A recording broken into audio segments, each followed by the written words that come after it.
is Drew Jones of Drew's Guitar Shop in Seattle, Washington, and I'm kind of making this video as a commercial for this little guy that I just got done setting up. It's an Eastwood by Schmidt.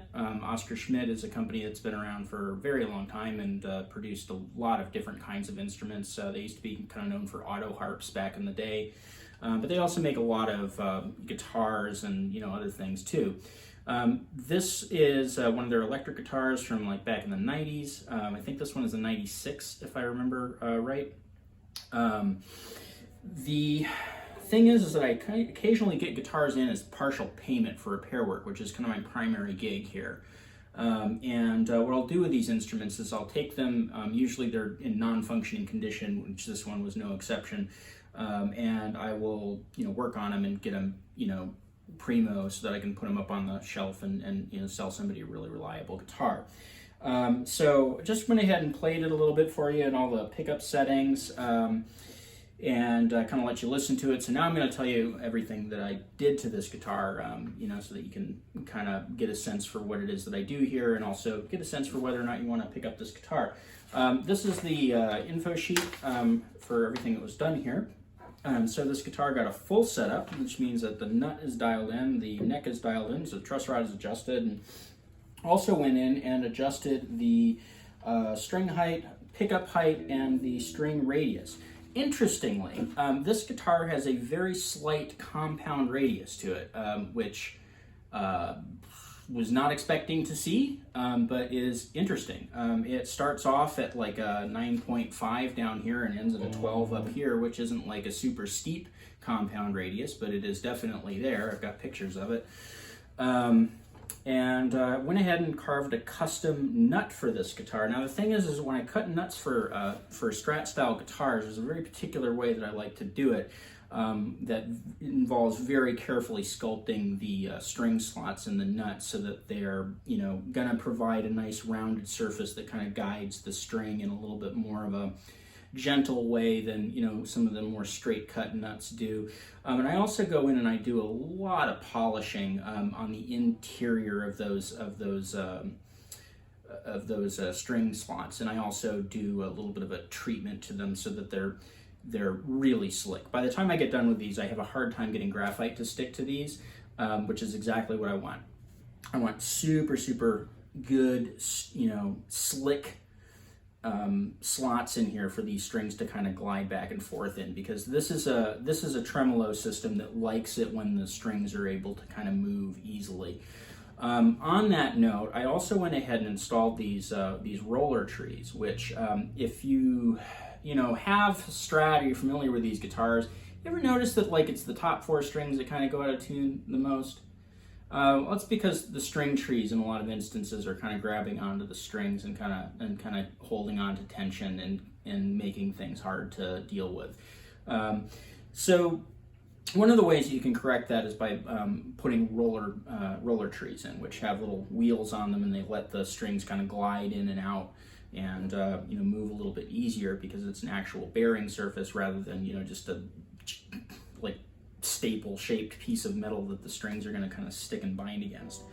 I also went ahead and worked the frets. So this is seeing a level crown and polish, which is basically when I get guitars in that have been used, they all have a little bit of fret wear, and I don't like selling stuff like that. So what I do is I go in and I glue down all the frets, make sure that they're all solidly planted on the board, and then go through and level them, and they're always flat on top. And so what I do is I go in and I re-crown them, which is to take my crowning files and go in and re-round them on top so that you have a nice little contact point right in the middle of fret where your intonation is going to be actually accurate and you're going to get the best tone, and then go through and actually polish things so that you can kind of bend strings without getting any like scratchy, weird pingy noise.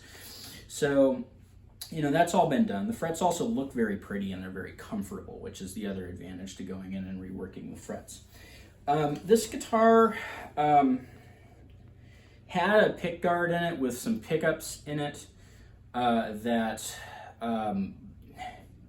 I just almost wanted to throw it in the trash because it looked like somebody had taken a jigsaw to the pick guard and just kind of like sort of thrown in a humbucker You know, and I was taking a look at that and I was just like, that's unsalvageable. So I just took that off. I ordered a loaded pick guard for this with some kind of generic parts.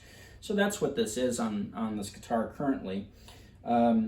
Nothing particularly special about these electronics, aside from the fact that I went in and I installed a treble bleed on the volume pot, so you can turn up and down the volume without losing any of your high end, which is an issue that you sometimes have with guitars like this. So that's dealt with. I also went ahead and put in a orange drop tone capacitor.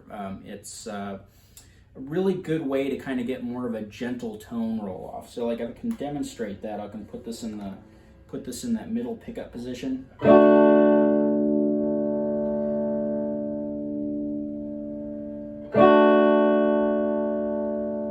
And basically kind of what I'm showing you is that you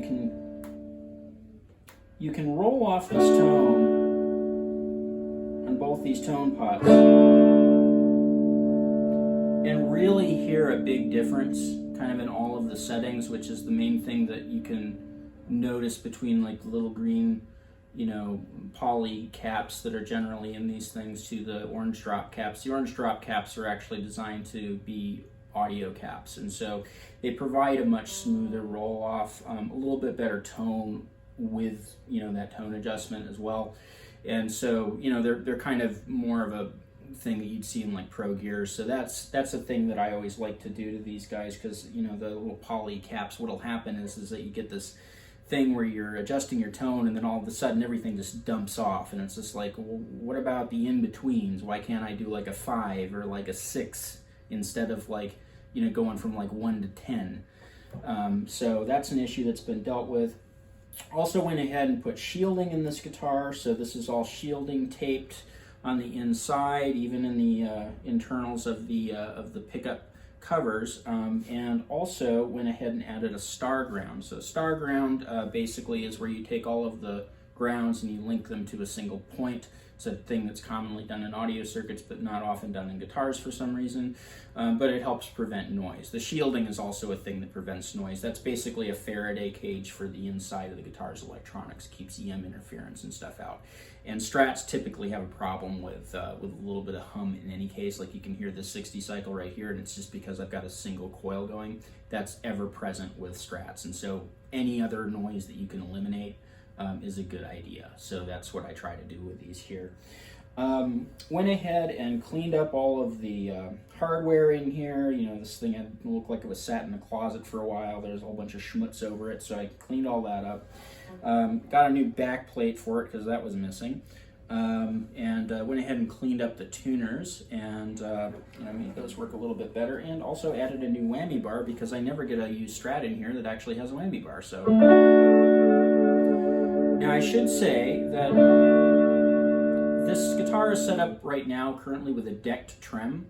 Usually Strat bridges you'd want to kick up a little bit, and so you have two directions of movement. You can either sharp the notes or you can flatten the notes. In this case, you can only really flatten the notes, so you can get a little bit of back bend on it, not too much. But this is a setup that's typically pretty good for beginners because it's a little bit more stable. The thing where you kick up the bridge a little bit, you got to kind of balance the tension between the springs in the back and the strings, and it becomes kind of a more of a tuning hassle and kind of a thing that a lot of people don't really like dealing with. So decking the trems is a pretty common way to set these up for folks here, and you know, unless somebody tells me to float it, which I'm happy to do. Any guitar that I sell, I'm pretty happy to alter the setup on it for, you know, whoever's going to be playing it. I don't know if somebody's going to be taking it out and doing slide with it. I don't know if somebody's going to want to have a floating trem. You know, some people are going to want different gauges strings. So, you know, that's kind of what I want to do here, is I want to send somebody out with an instrument that's going to work for them. On the topic of strings, I did replace the strings on here, of course, because it didn't have any when it came in. The strings that I used are Fender original bullets, and Fender bullets are kind of a unique string. They're made by Fender specifically for the Strat, and the reason that they are special is because they have kind of a bullet end instead of a ball end.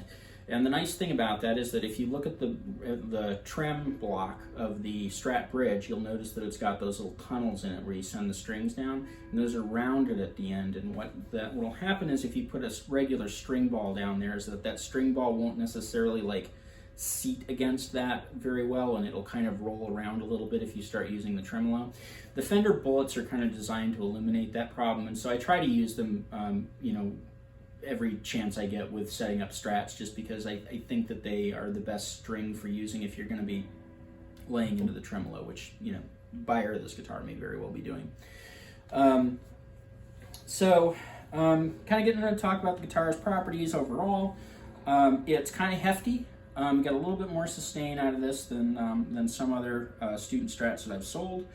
Neck is made of maple. The fretboard is made of Indian rosewood, and again goes from a radius up here of about like 9.5 to a radius of about 12 down here, so it's a little bit of a compound radius. The compound radius is better for bending. You can do a lot heavier bends on here without fretting out. And the action is nice and low, and it plays great. I like the neck profile.